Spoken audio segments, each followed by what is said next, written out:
Cinéma. Écran de l'infini sur lequel se projettent les rêves et les cauchemars.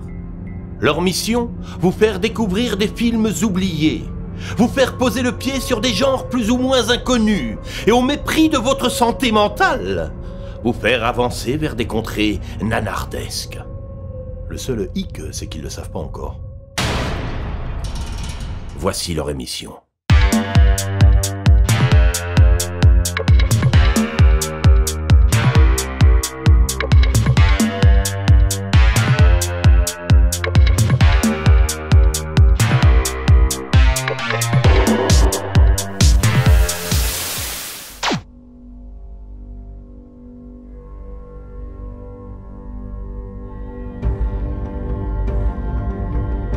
« 2019. Dans un monde où les chats ont pris le contrôle de la planète, l'espèce dominante n'est plus l'homme. Cependant, Mister Moustache gouverne en maître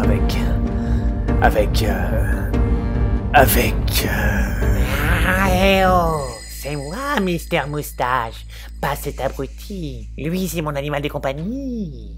Un peu de respect, maître. Je te respecterai le jour où tu n'oublieras plus d'acheter mes croquettes préférées. Je suis navré, maître. En tout cas, il est temps pour moi de mettre en action mon plan diabolique, une vraie dictature félidrée. Oh oui, haha.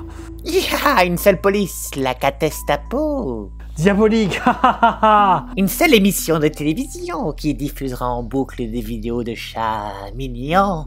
Horribilis, haha. Et l'ouverture de bar à chat clandestin. Oh oui, je paye ma tournée. Tais-toi, abruti. Tu me hérisses les poils. Pardon, maître. Mais je crois que vous avez oublié quelque chose. Ah oui, ouais. J'accorde l'ouverture de la saison 3 de l'émission VHS blablabla, visionnage hautement subjectif. Au poil. Miaou. Miaou. Et bienvenue dans cette saison 3 de VHS. Visionnage hautement subjectif. Et on est très content de vous retrouver. On vous souhaite surtout une belle année en ce mois de janvier. Et 2019. On a un invité, regardez notre premier invité. Il s'appelle Berlioz. Il s'appelle Berlioz. C'est un chat tranquillou. Et c'est un félin depuis de nombreuses années. Et effectivement. Référence Bernie. Bien joué. On remercie Axel du coup qui nous a amené son petit chat et qui était avec nous dans le sketch d'avant. Il n'est pas aussi méchant que vous ne le pensez. Oh. Vous inquiétez pas. Il est très gentil avec Thibaut aussi. Voilà. Tout va bien. Bon, et ben si ce chat est là avec nous, si on commence l'année au poil, au poil, pardon, je veux dire. C'est parce qu'on a pioché un thème pas piqué des hannetons, comme dirait certains. Ta blague a fini en queue de poisson. Ouais. Mais nous, on a choisi comme thème le mois dernier, donc Nos amis les bêtes. Et qu'est-ce que c'est un film Nos amis les bêtes? Bah oui, c'est quoi? Ça veut dire quoi, Mathieu, ça, Nos amis les bêtes dans un film? Une petite définition, j'adore ça. Alors, un film Nos amis les bêtes, ce n'est pas comme Bernie où on parle de Momo le chat ou un film de John Woo avec les pigeons qui volent. C'est un film centré sur les animaux. Là, ce ne sont pas des prétextes, ce ne sont pas des figurants, c'est bien le thème central. Donc c'est là, si le personnage principal est l'animal, c'est un film... C'est un film, Nos amis les bêtes. Très bien. Estampillé comme ça. Très bien, très bien. Oh là là, qu'il est beau. Est-ce que tu as un truc à nous dire, Berlioz, pour lancer cette émission? Je veux des croquettes. Ouais, mais il y en a déjà eu plein pourtant. Bon, et bien en tout cas, on est parti pour... Je veux une souris vivante. Pour analyser et critiquer du coup nos deux films sur Nos amis les bêtes. C'est parti. 3, 2... On commence par lequel? Bah je sais pas, par toi, par moi, on va voir. Ah, c'est la surprise de l'année. Hein, Berlioz? Eh ben c'est parti. 3, 2, 1, c'est parti. La sélection de Fabien. Et on va commencer avec mon film, Mathieu. Avec ton film. Et oui, on va encore parler toujours et animaux. Puisque ce petit film, c'est un petit film dans mon cœur d'enfant. Une VHS que je regardais plusieurs fois en boucle. C'est pour ça que tu as mis le pyjama de ton enfance aussi. Et j'ai mis mon petit pyjama d'enfance. Voilà, référence à Max et les Maximons, pour ceux qui avaient regardé notre émission. Eh oui.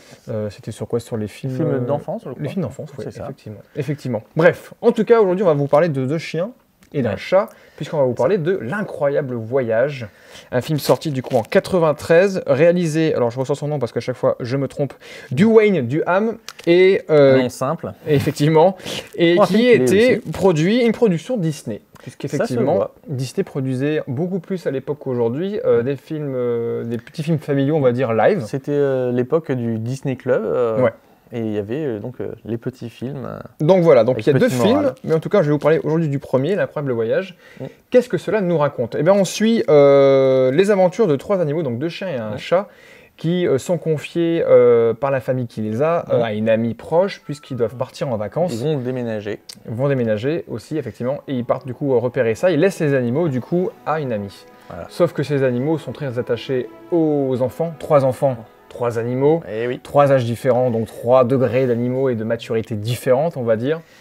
Et j'ai envie de dire, même limite, puisque j'y avais jamais fait gaffe à l'époque, et en le revoyant aujourd'hui, le casting est plutôt surprenant. En tout cas, la voix française, puisque c'est Jean Reno, Christian Clavier et Valérie Lemercier. Tout à fait. Et c'est sorti avant Les Visiteurs en France. Donc, mais après Opération Corned Beef, qui était leur première collaboration. Effectivement. Donc c'est un autre film avec Les Visiteurs, en tout cas au niveau de la voix.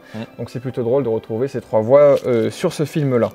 Pourquoi je vous parle de ce film-là avant de te demander, Mathieu, toi tu en as pensé, puisque c'est une technique qui avait été utilisée à l'époque, puisqu'à l'époque le morphing n'existait pas vraiment. Non. Puisqu'en fait les animaux ici n'ont pas des simples pensées, ils ont la parole totalement, mais il n'y a aucun effet de bouche, ou en tout cas parler, quand ils disent des choses. Et encore aujourd'hui, ça marche. Et oui. Puisqu'ils ont dû galérer de ouf à filmer ces animaux en plein de situations différentes, avec plein d'expressions différentes. Nous, on a pu le voir avec le sketch qu'on vient de faire aujourd'hui, en tout cas. Mais ça marche très bien, puisque ils ont dû, en tout cas les dompteurs des animaux, ont dû, entre guillemets, en chier, puisque...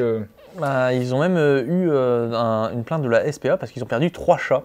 Ah ouais, la petite Sassy a été jouée par 4 acteurs ou 4 actrices, et donc il y en a 3 qui ont disparu. Effectivement, donc ils font une sorte de The Revenant, mais à 3 animaux en parcourant les pleins... C'est vrai qu'il y a un ours aussi dedans. Ouais, il y a aussi un ours, c'est un peu The Revenant des animaux. Non, mais en tout cas, ils parcourent plein de décors et plein d'endroits différents des États-Unis, en passant par la rivière, en passant par les montagnes, en passant par... même si on reste donc dans l'environnement des Rocheuses. Effectivement. Ça, c'est cool. Donc voilà, j'ai envie d'en parler parce que c'est un film qui m'est plutôt attaché. Toi, Mathieu, est-ce que tu le connaissais? Non, moi je ne le connaissais pas. Alors moi aussi, je suis un enfant de Disney Club.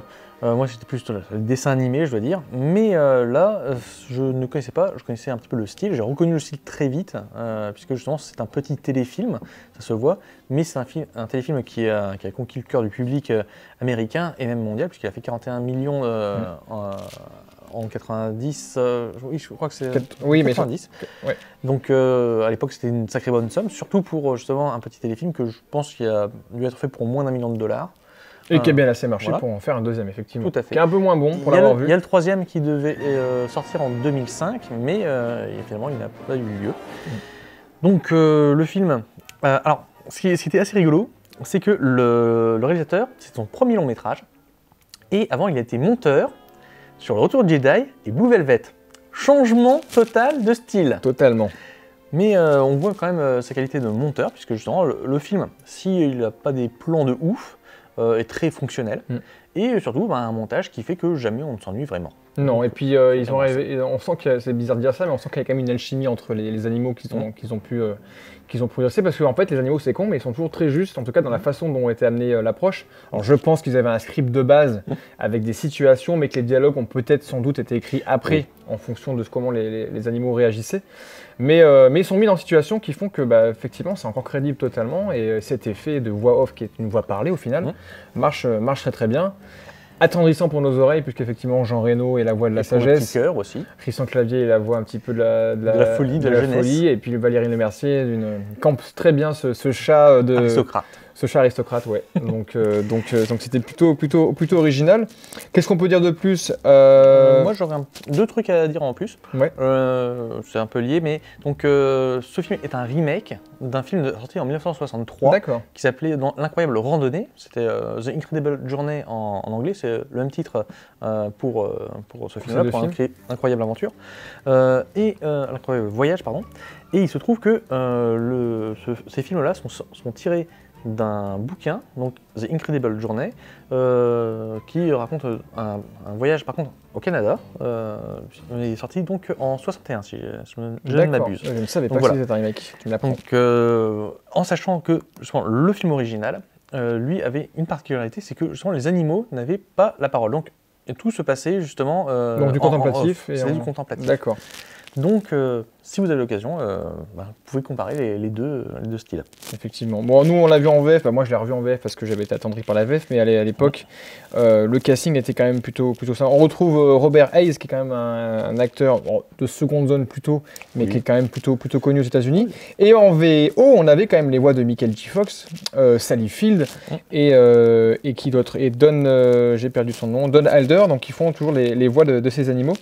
Donc on a quand même un casting qui était quand même plutôt pas mal aussi quand même pour l'époque, pour un simple téléfilm. Bon, je crois qu'on a fait le tour. On a fait le tour, donc je vous le conseille si vous ne l'avez pas vu. Regardez le 2 dans la foulée, et puis j'ai versé ma petite larmichette comme d'habitude à la fin du premier. Mais ouais. Parce que c'est tout mignon. Mais c'est tout mignon, voilà. Avec un petit chat, deux petits chiens, c'est tout mignon. Très bien, et on passe à ton film Mathieu, effectivement. À tout de suite. La sélection de Mathieu. Et nous revoici sur le plateau pour parler du deuxième film, mon film Felidae de Michael Schaak, film d'animation allemand. Alors, je précise que je ne l'avais pas vu avant, c'est pas un film de mon enfance, c'est un film d'animation pour adultes, parce que c'est assez dérangeant. En tout cas, je sais que je ne mettrai pas un enfant devant pour pas qu'il ait trop de cauchemars. Donc, Felidae, de quoi ça parle? Comme le titre l'indique, ça parle de chat. C'est l'histoire de Francis, un chat qui emménage dans sa nouvelle maison, qui sent un petit peu les médicaments. Et la maison, pas le chat. Le chat, lui, par contre, est très intelligent. Il se balade dans ce quartier, il fait la rencontre des différents chats qui sont un peu partout, dont un qui va devenir son meilleur ami, qui s'appelle Barbe Bleue, qui est une sorte de petite brute. Il y a d'autres chats.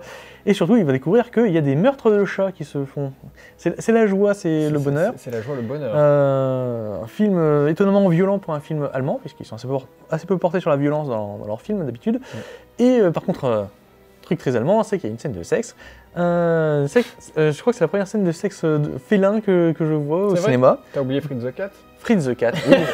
Là c'était interracial parce qu'il y avait aussi des lapins. Oui, c'est vrai. Il y a des lapins et des chats, des chiens. Rendez-vous à l'épisode d'avant sur les films coquinous. Les films coquinous. Donc là c'est un film vraiment assez peu coquin, qui a une sacrée atmosphère, que j'avais découvert avec la revue Les OVNIs du cinéma de Gilus, donc sur YouTube. Donc moi ça me faisait de l'œil depuis un petit moment, parce que des films d'animation justement adultes, moi c'est ce que je recherche, parce que je préfère ça à un film concon et cucu et bébête. Voilà. Si concon c'est cucu c'est bébête et c'est débile, comme disaient les inconnus. Ouais, je savais qu'il y avait un autre film, c'était The Plague Dogs, qui est lui un film anglais, qui aurait pu être intéressant. Mais je me disais que là c'était un peu trop hardcore, parce que là ça parle de chiens qui s'échappent d'un labo après avoir eu des expérimentations sur leur cerveau. Ah, encore pire. Oui, et je préférais donc éviter ça. Oui, sur nos amis les bêtes, on risque d'attirer oui, un peu plus restons les plutôt enfants. sur un truc ami, Oui. et là c'est avec de beaux personnages, des belles choses, une bonne animation. Et même si c'est parfois un petit peu confus sur tout ce qui se passe, on trouve des belles choses dans ce film, donc j'ai été agréablement surpris et j'ai bien apprécié l'expérience. Mais toi, Fabien, qu'est-ce que vous en avez pensé? Je ne le connaissais pas non plus, donc petite découverte. Non, du tout. Vraiment, ni de nom, ni de. Pourtant, les films d'animation, on est quand même pas mal. Mais là, c'est du dessin animé de toute façon.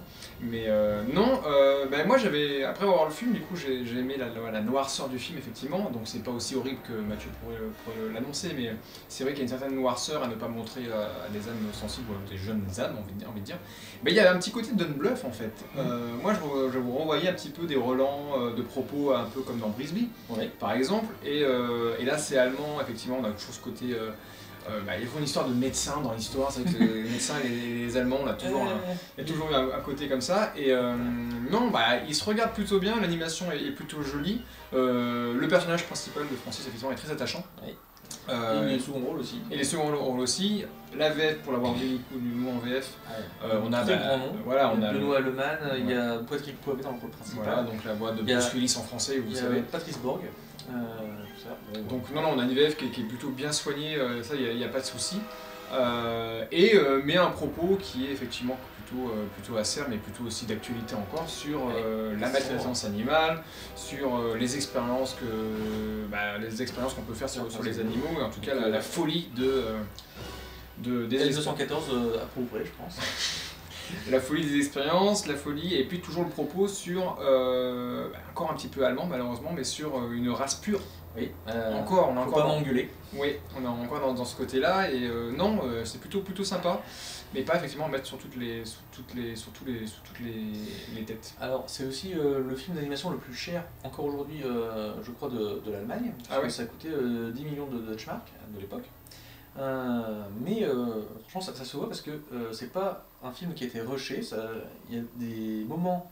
Alors je crois pas avoir vu d'autres films du réalisateur, mais on voit qu'il y a une maîtrise parce que dans l'animation et le choix des cadrages et tout ça, qui fait que genre ce n'est pas un film fait au rabais ou à la va-vite. Donc là aussi, un truc, franchement, on ne s'en plaindrait pas. Et on est sur une sorte d'enquête policière en fait, ce qui est pas souvent vu en fait en termes de films de dessins animés. Et là aussi, par contre, c'est tiré d'un bouquin aussi. Oui, c'est vrai. J'avais vu. Donc non, c'est plutôt cool. Moi, je reviens à ce que tu disais tout à l'heure, effectivement. Alors c'est un peu brouillon par moment sur des choix de cadre. Des fois, on se perd un petit peu dans les courses-poursuites, notamment. Je trouve des fois, on se perd un petit peu dans la suivi des plans. Et même si ça reste adulte, je trouve quand même le scénario par moment est pas toujours très clair. Moi, des fois, je me suis dit, alors attends, lui machin, lui c'est le chat, puis ils n'ont pas forcément les mêmes noms. Et puis il s'appelait comme ça avant. Alors du coup, des fois, c'est pas toujours très clair, mais ça n'empêche pas que le film reste plutôt bon et sympa à découvrir. Ah oui, donc plutôt positif. Plutôt positif. Je crois qu'on va passer du côté oui, pas obscur mais lumineux de rouge. Et de nos invités du jour, parce qu'ils sont plusieurs. Et oui, on met les peu dans les grands pour ce début de saison. Mon Dieu. Et là c'est parti, comme c'est 3 saisons, 3, 2, 1, c'est parti. L'invité du jour. Et nous revoilà dans cette dernière partie de ce premier épisode de la saison 3, et on commence la saison 3 fort, puisque nous avons aujourd'hui 2 invités. Oui. Et pas des moindres. Et pas des moindres, puisque nous recevons Mathias Averti et Déborah Heurtemat. Voilà. Ça, j'ai dit bien. Oh, j'ai dit bien. Du premier coup. Ça va. Parce qu'ils vont nous parler, en tout cas, on va vous parler ce soir de la web-série. Est-ce que c'est une web-série nantaise, vous le dites Oui, on l'assume complètement. Très bien. Donc la web-série nantaise, du coup, attention, Mad Marks, du coup, la web-série. Et on a, du coup, je vous ai dit, Mathias et Déborah qui sont avec nous. Donc Mathias, tu es réalisateur, du coup, de cette web-série. Tu as notamment été journaliste pour le magazine Première, donc je te lis, moi, depuis pas mal d'années maintenant. Oui, c'est possible, oui. Et tu as été aussi, du coup, monteur vidéo, entre autres. Et Déborah, toi, tu es donc la comédienne principale de cette web-série. Et tu es aussi chanteuse, metteur en scène et artiste de la comédie musicale, c'est un peu plus ton univers, on va dire, la comédie musicale à la base. Tout à fait. C'est ça. N'hésitez pas à parler dans le micro, donc on va vous le voler. Voilà, on n'a qu'un micro pour deux. C'est pour vous... Oui. Il faut apprendre le partage et la solidarité. Et tu as... Mad Marks l'aurait voulu. Et tu as notamment cofondé la troupe Permanente, une compagnie nantaise qui propose une pratique amateur de la comédie musicale à l'anglo-saxonne. Exactement. Alors, juste en détail, c'est quoi, pourquoi à l'anglo-saxonne? Quelle est la différence peut-être avec d'autres? Eh bien, en fait, il y a plusieurs façons de faire de la comédie musicale. Il peut y avoir de la comédie musicale à la française, de tout ce qu'on connaît, Le Roi Soleil, etc. Alors non, ça c'est des films musicaux, c'est encore différent. Comédie musicale, c'est spectacle vivant. D'accord. Donc on peut faire ça comme des grosses productions françaises. Et puis en fait, chez les Américains et chez les Anglais, on a une tradition vachement plus technique pour faire ça, qui s'inspire surtout de l'opéra en fait dans un premier temps. D'accord. Et c'est en gros vachement plus cool. Très bien. Donc avec plus d'effets spéciaux en fait, plus de mise en scène spectaculaire. Dans l'idée, en fait il y a une véritable composition d'un livret en fait, ce qui n'est pas vrai dans les comédies musicales françaises où on a une série de chansons qui n'ont pas forcément de lien les unes avec les autres. Là on a une identité culturelle. Ah bah dis donc. Très bien. Et si vous êtes là avec nous ce soir, c'est surtout pour parler de cette web série effectivement, donc Mad Marks. Mathieu, je te laisse lire ce beau pitch qui doit venir. Oh, c'est gentil. Alors, vais-je réussir à le dire correctement? Web série Mad Marks. Isolé de longues années dans une prison expérimentale, Roman, donc joué par Déborah, découvre à sa sortie que le monde n'est plus qu'un vaste et dangereux champ de ruines. À la recherche de sa sœur, elle fait la connaissance d'un vieil excentrique nommé Marks le Fou, qui veut faire d'elle la glorieuse instigatrice d'une révolution fantasque. Pas facile à dire. Voilà. Très bien. Bon, voilà, vous verrez tout le long de l'émission du coup des extraits de cette web-série qui compte du coup pour l'instant à 4 épisodes. Tout à fait, oui. Un prologue, on va dire, qui est Ouais. l'épisode 0, et puis les 3 premiers épisodes. voilà, qui correspond au premier grand arc narratif de la série. Très bien, donc disponible sur YouTube depuis septembre dernier, si je ne me trompe pas. Exactement. Donc, Exactement. on vous mettra les liens dans la description, ne vous inquiétez pas, vous n'aurez pas à chercher. Et un gros cliffhanger aussi en fin de première saison. C'est vrai Oh oui, oui. Forcément. Forcément. Forcément.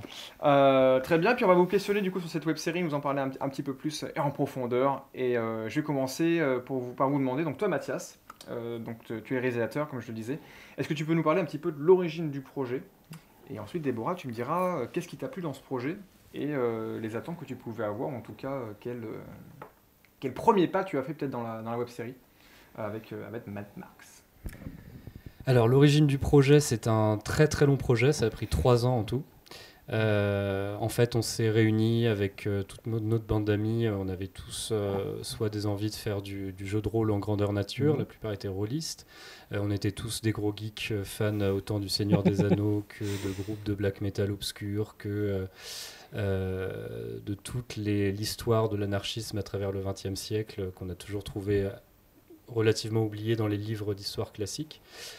Qui pourtant raconte de très belles choses sur l'humanité, sur la politique, sur le social, sur le féminisme, le véganisme aussi avant l'heure. Voilà, et du coup, on voulait mélanger tout ce qu'on aimait au sein du même univers de science-fiction, de post-apo, parce que ça nous parlait bien. On vit tous un peu comme des clodos, tous ensemble. Voilà, on s'habille dans des égouts. Sauf aujourd'hui, en fait. Sauf aujourd'hui, ça va. Je me suis lavé, gentil. mais en ce moment, je suis dans un placard. Alors, D'accord. voilà. Syndrome Harry Potter. À chaque fois, on traumatise Déborah dès qu'elle vient chez nous. Voilà, syndrome Harry Potter, oui, exactement. Mon placard est un peu plus haut de plafond. Bon, J'espère qu'il n'y a pas trop de Dudley autour de toi. Quelques-uns. Donc il a mis 3 ans à se construire, donc j'imagine de la pré-production jusqu'à la sortie là, du coup en automne dernier. Exactement. Alors la pré-production, c'était vraiment n'importe quoi, ça allait beaucoup trop vite. Ce qui s'est passé, c'est qu'on s'est tous mis à écrire une partie du scénario, tous ensemble. Donc combien de scénaristes Une dizaine. D'accord. Une dizaine, plus ceux qui sont partis, ceux qui sont arrivés, ceux qui étaient d'accord, ceux qui n'étaient pas d'accord.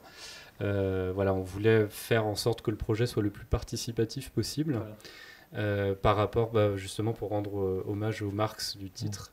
Et voilà, en fait, ça nous a permis de tous apprendre comment écrire un scénario, mais sur le tas, personne n'avait ouvert de bouquin là-dessus. Voilà.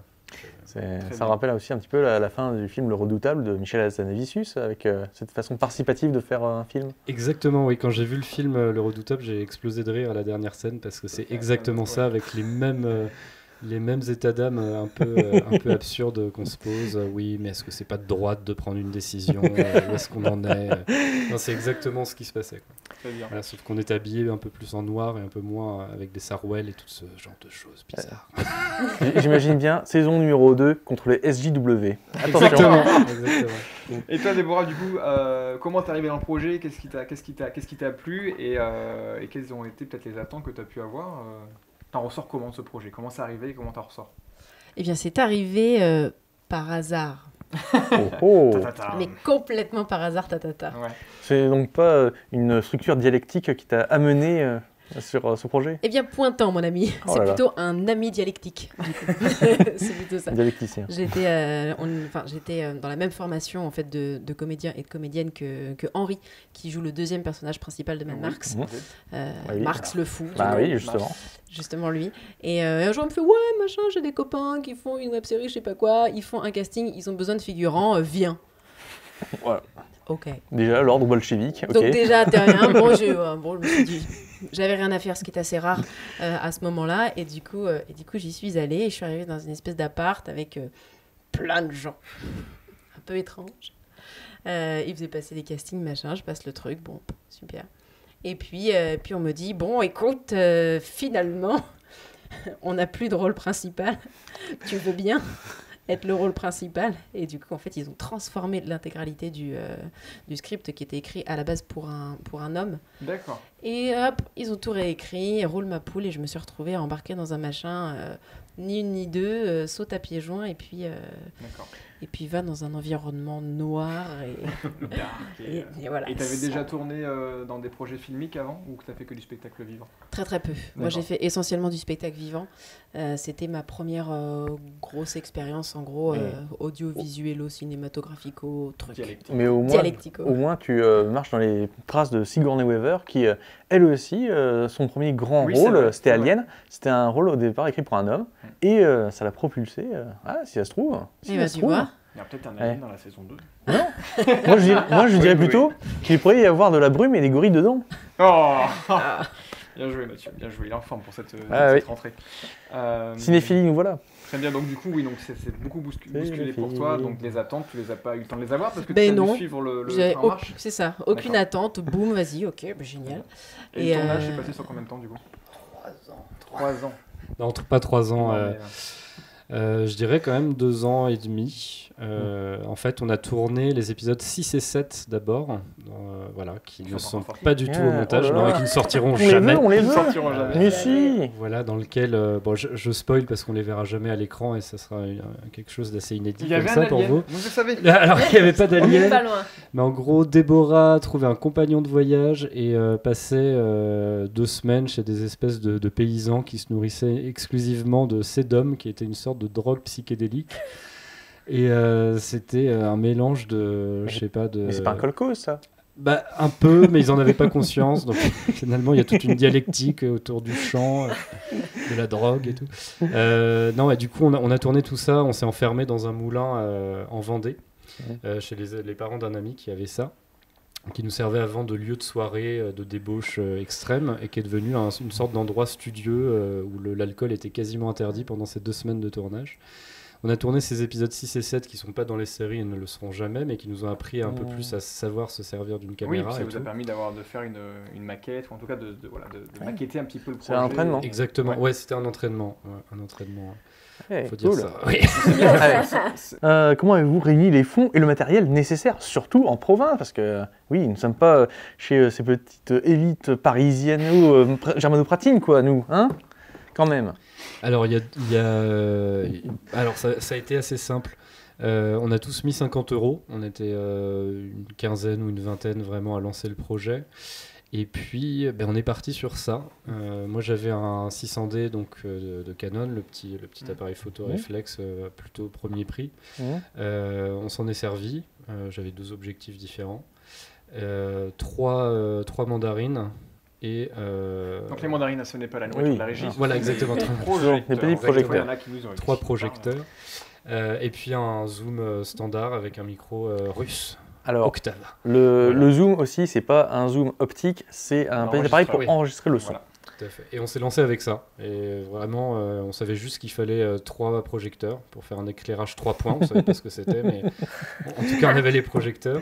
Et donc, en fait, le tout, ça nous revenait à 1 000 € de matériel à peu près, mais qu'on avait plus ou moins accumulé au fil des années.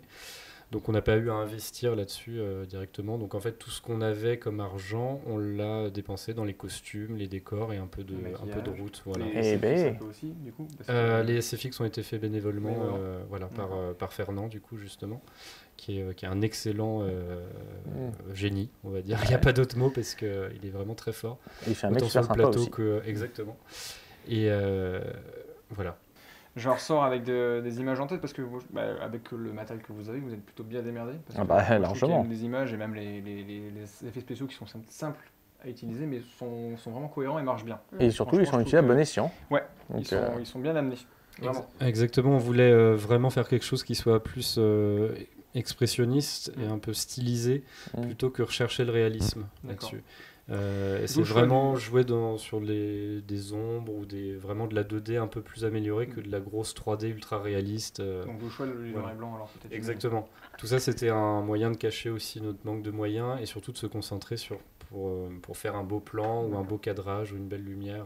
Voilà, ça, au lieu de... Pourtant, c'est une école reconnue que le réalisme socialiste. Oui, c'est sûr, mais on n'a jamais regardé de réalisme socialiste. Alors, c'est un problème. Non, très peu. Il y en a des très bons. Soyons réalistes, passe à la 3e question. Oui, bon, allez, d'accord. Bon, puisque là, on parle de travail, prolétariat et tout ça. Donc l'univers de la web-série se professionnalise. On voit justement les petites web-séries qui d'autrefois qui maintenant commencent à avoir de bons moyens, de bons effets, on profite de bons outils. Donc vous, comment est-ce que vous situez votre série justement dans ce côté professionnel ou semi-professionnel, cette démocratisation de la web-série? À la base, en fait, moi en tout cas, je viens plus du cinéma d'auteur et du cinéma de genre. Mon cinéaste préféré, c'est Tarkovsky. Jodorowsky est pas loin derrière. Donc ça sent dans beaucoup de plans. On a complètement pompé la scène du rêve de Stalker pour le rêve que fait Roman sur Louise qui dort avec le gardien. Ça va, au moins ça reste un soviétique. Mais voilà, exactement. Donc oui, en fait, on avait beau être amateur, on s'est dit on va filmer un peu comme les réalisateurs qu'on aime. Et c'est ce qui a donné le côté un peu film d'auteur à la série, qu'on revendique en fait. Parce que c'était aussi une manière de faire avec des moyens très, très limités. En fait. On a préféré... Une série d'auteur. Exactement, c'est ça. On préférait s'orienter vers du cinéma un peu barré, un peu conceptuel ou un peu rigide que du cinéma très pro et très lisse. Voilà, je trouvais ça beaucoup plus intéressant et ça ressemble plus au film que j'aime en tout cas. Voilà, sachant que je regarde aussi beaucoup de films d'horreur principalement, quoi, donc Dario Argento et tout ça. Et toi, Déborah, qu'est-ce que tu en penses de cette question de la professionnalisation de la web-série? Alors, c'est une bonne question, mon cher. Oui, je pose des bonnes questions. Très bien aussi. J'en pense que du coup, c'est une émission de qualité. Dans professionnellement, moi, il y a aussi toute la partie budgétaire liée aux rémunérations, liée à la qualité, alors non pas du matériel du coup technique, mais voilà, avoir des bons produits de maquillage, voilà, ce genre de choses-là. Bonne logistique aussi. Bonne logistique, voilà. Là-dessus, je trouve effectivement que, en tout cas sur l'expérience que j'ai eue de Mad Max, on a progressé.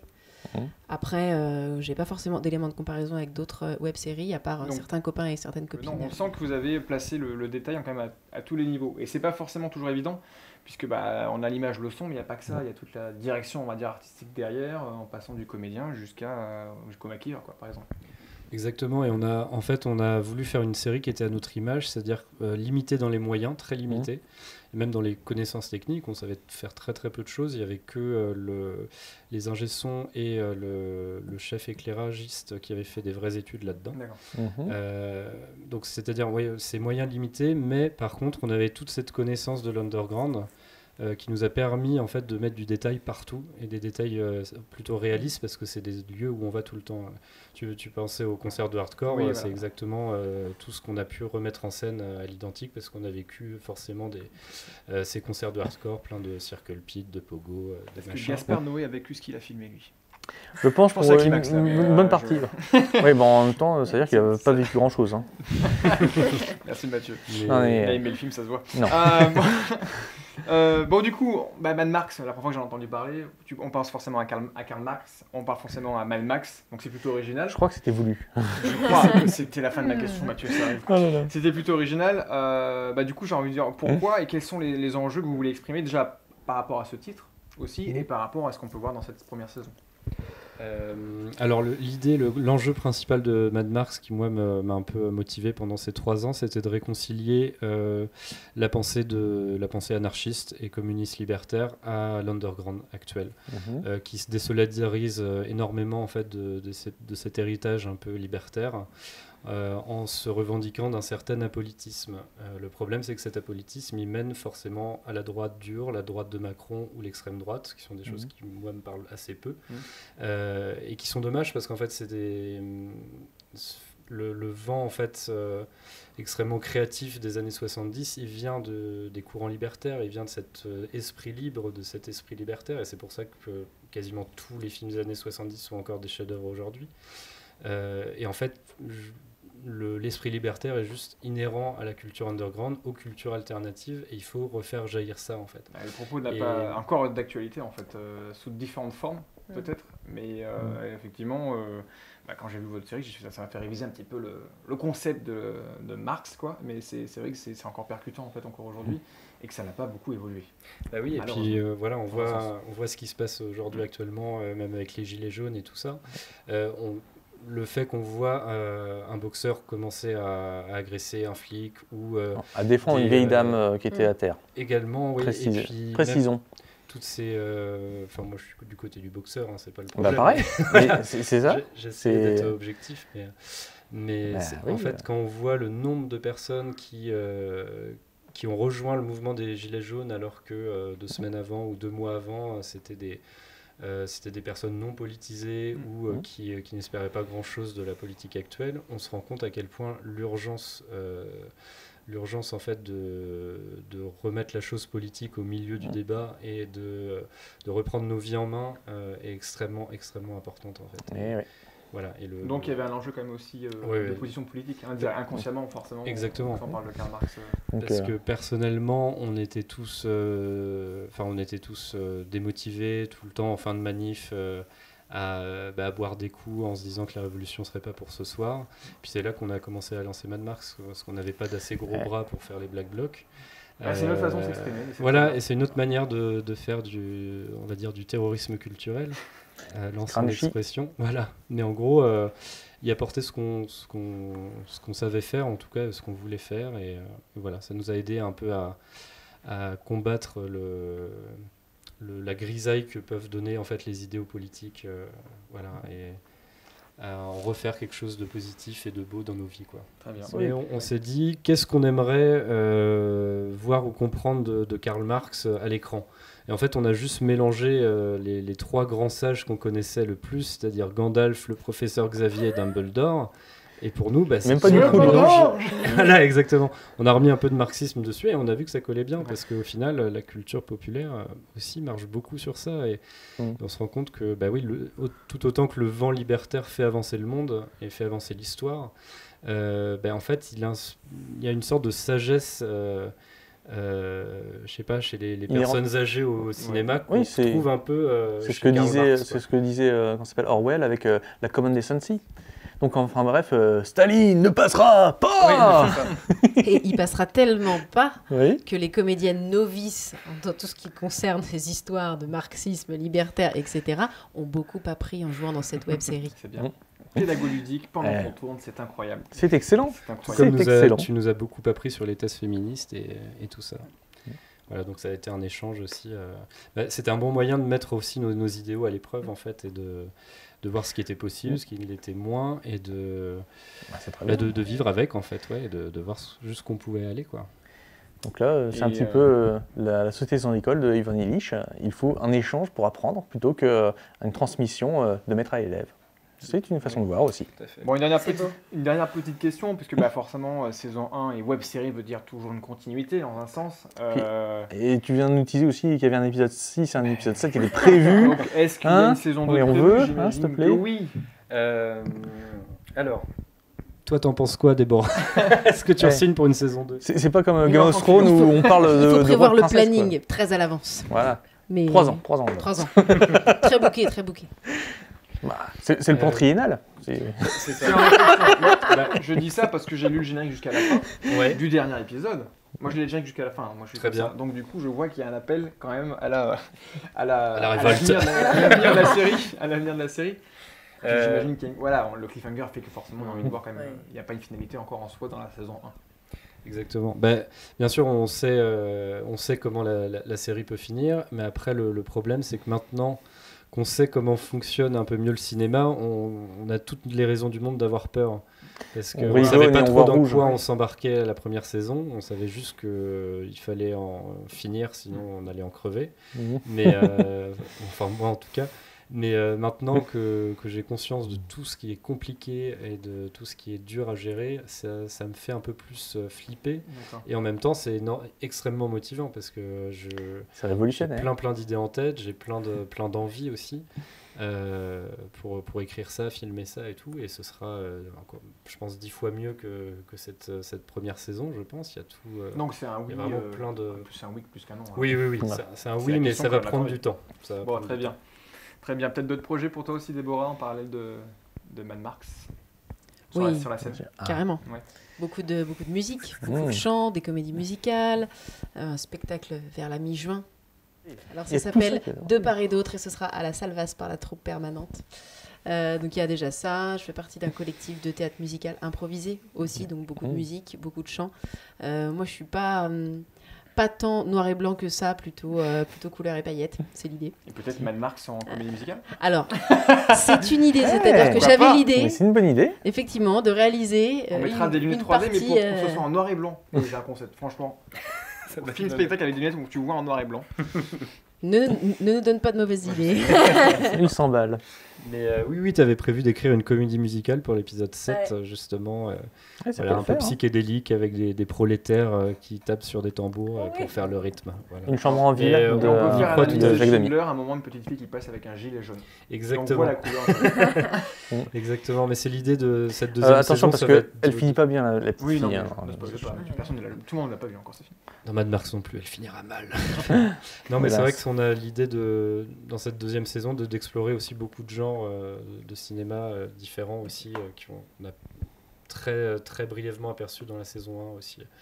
Avoir un post-apo un peu plus sombre encore, un peu plus de percée dans le cinéma gore ou le cinéma d'horreur, et puis dans la comédie musicale aussi, tant qu'à faire. D'accord. Ouais, ça va vraiment être des extrêmes là. On vous souhaite en tout cas une bonne continuation.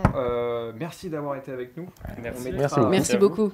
On mettra tous les liens dans la description pour aller voir la série, voir les projets futurs qui peuvent arriver.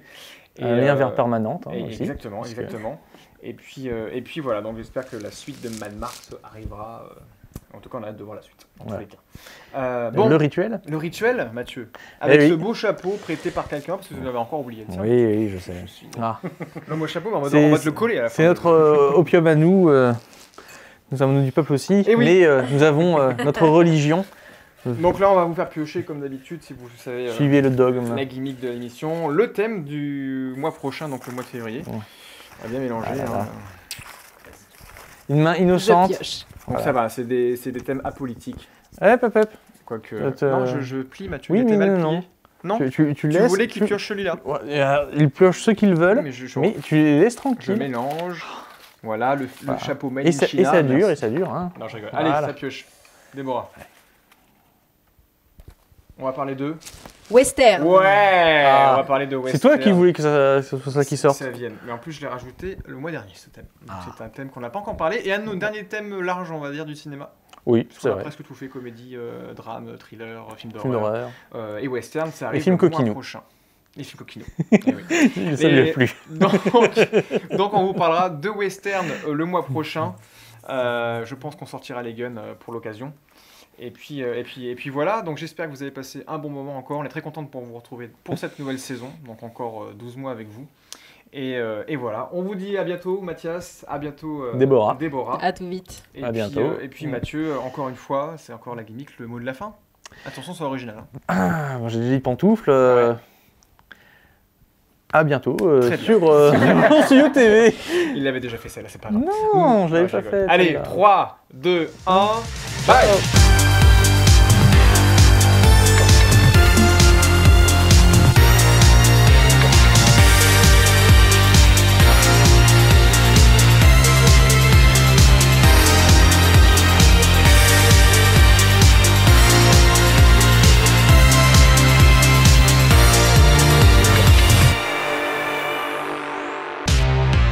VHS, visionnage hautement subjectif. Un thème, 2 films, plus un invité du cinéma local. L'émission des films plus ou moins connus.